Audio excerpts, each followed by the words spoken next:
Hello and welcome to Talk on Nevada. I'm Andy Matthews, and joining me this week is Patrick Gibbons, Education Policy Analyst at the Nevada Policy Research Institute. We're going to be talking about education and more specifically empowerment schools. Patrick, thanks for being here. I want to start out, we'll talk a little bit about empowerment schools, what they are, how they operate. A lot of people may not follow the education issue all that closely, so I'd like if you could get a little bit of detail about what an empowerment school really is. The idea behind empowerment schools started in Edmonton, Canada by a gentleman named Mike Strambisky, who was a superintendent there, and he worked inside the bureaucracy. He started out as a teacher, worked his way up as a principal, went inside the central bureaucracy and just saw that the way the school district operated was a bit backwards. That school supplies, textbooks, teachers, everything was rationed by an officer in the central office, rather than the teachers or the principals at the local schools deciding what they needed most. And what could result is that some schools would end up with too many maps or globes, another school might end up with not enough books, yet another school ends up with too many teachers, and another school has too few. So the idea behind an empowerment school is that students are assigned a dollar value, and that the money is attached to the student. And for every student that enrolls in your school, you receive those funds for that student.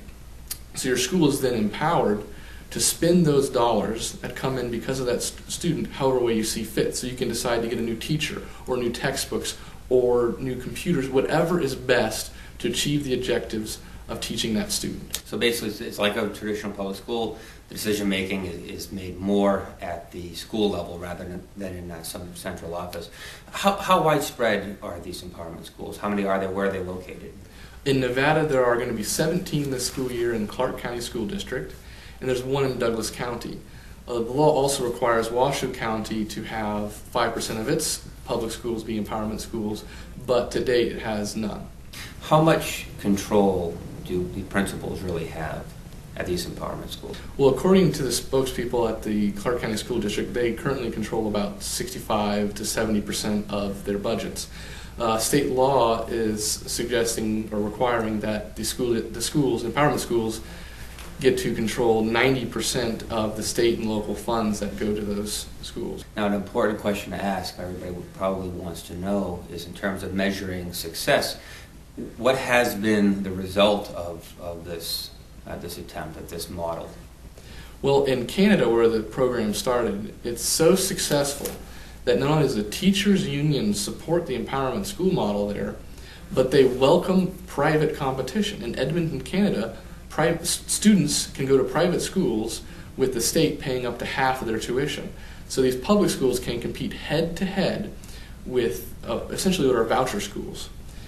In Nevada, however, they did a study a few years back on the effectiveness of the empowerment program, Clark County's original 4 empowerment schools, and it wasn't a rigorous research design, so they couldn't really reach a conclusion. There wasn't enough data yet to reach a conclusion. But they did do a survey of parents, students, and teachers, and what they found was that the parents and students and teachers at the empowerment schools felt more positive about those schools than the parents, students, and teachers at the traditional Clark County public schools. So to the extent that we can measure results so far, seems to be positive. Now, the number of empowerment schools we have throughout the state at this point still seems to be pretty modest. I mean, what are the odds that we're going to have some more crop up? What are the plans for the future in terms of empowerment schools here in Nevada? Well, hopefully we do see more empowerment schools in the next few years. It's a promising public educational program that will really empower parents and teachers and principals to have control over the local decisions.